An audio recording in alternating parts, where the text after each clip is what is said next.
সোহরাওয়ার্দী উদ্যানে হেফাজতে ইসলামের মহাসমাবেশ চলছে। 4 দফা দাবি আদায়। ঢাকার সোহরাওয়ার্দী উদ্যানে হেফাজতে ইসলামের মহাসমাবেশ শুরু হয়েছে। আজ শনিবার ভোর থেকেই রাজধানীসহ দেশের বিভিন্ন জেলা থেকে আসা হেফাজতে ইসলামের নেতাকর্মীরা মিছিল নিয়ে সোহরাওয়ার্দী উদ্যানে জড়ো হতে থাকেন। সমাবেশে অংশ নিতে আসা নেতাকর্মীদের ভিড়ে ভোর থেকে শাহবাগ ও আশপাশের এলাকায় যান চলাচল সীমিত হয়ে আসে। হেফাজতে ইসলামের দায়িত্বশীল নেতারা জানিয়েছেন, আজকের মহাসমাবেশের মুখ্য দাবি মূলত 4টি। এর মধ্যে প্রধান দাবি হচ্ছে, অনতিবিলম্বে হেফাজত নেতাদের নামে থাকা সব মামলা প্রত্যাহার। সংগঠন হিসাব মতে, সারা দেশে হেফাজত নেতাদের নামে প্রায় 300টি মামলা রয়েছে। এছাড়া 2013 সালের 5ই মে শাপলা চত্বরে হত্যাকাণ্ড, 2021 সালের মার্চে ভারতের প্রধানমন্ত্রীর ঢাকা সফর ঘিরে হত্যাকাণ্ড, 2024 সালের জুলাই আগস্ট হত্যাকাণ্ডের বিচার।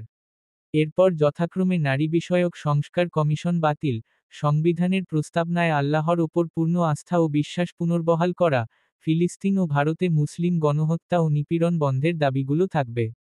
সমাবেশে দেওয়া বক্তব্যে হেফাজতে ইসলামের কেন্দ্রীয় সদস্য মাহমুদ বিন হোসাইন বলেন, হেফাজতে ইসলামের কর্মীরা পবিত্র কোরআনবিরোধী যেকোনো কর্মকাণ্ড রুখতে সর্বোচ্চ ত্যাগ স্বীকার করতে প্রস্তুত। আজকের সমাবেশ তারই প্রমাণ। অবিলম্বে নারী বিষয়ক সংস্কার কমিশনের সুপারিশ বাতিল করতে হবে। বিভিন্ন স্থান থেকে হেফাজতে ইসলামের নেতাকর্মীরা ছোট ছোট মিছিল নিয়ে মহাসমাবেশে অংশ নিচ্ছেন। মিছিল থেকে নেতাকর্মীরা অন্তর্বর্তী সরকার ও নারী বিষয়ক সংস্কার কমিশনের বিরুদ্ধে এবং শেখ হাসিনার বিচারের দাবিতে বিভিন্ন স্লোগান দিতে থাকেন। আশুলিয়ার একটি মাদ্রাসার শিক্ষার্থী সাইদুল হাসান জানান, সমাবেশ উপলক্ষে তার মাদ্রাসায় সাধারণ ছুটি ঘোষণা করা হয়েছে। ওই মাদ্রাসার কাফিয়া শ্রেণী থেকে দাওরায়ে হাদিস শ্রেণী পর্যন্ত প্রায় সব শিক্ষার্থী সমাবেশে এসেছেন বলে জানান তিনি। সিরাজগঞ্জের এনায়েতপুরের একটি কওমি মাদ্রাসা থেকে সমাবেশে এসেছেন মাহদি হাসান। এই শিক্ষার্থী বলেন, দাবি আদায় না হওয়া পর্যন্ত নেতাদের নির্দেশনা অনুযায়ী তারা মাঠে থাকবেন।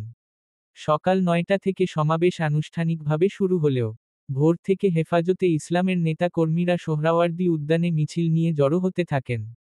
নতুন নতুন খবর পেতে চ্যানেলটি সাবস্ক্রাইব করুন।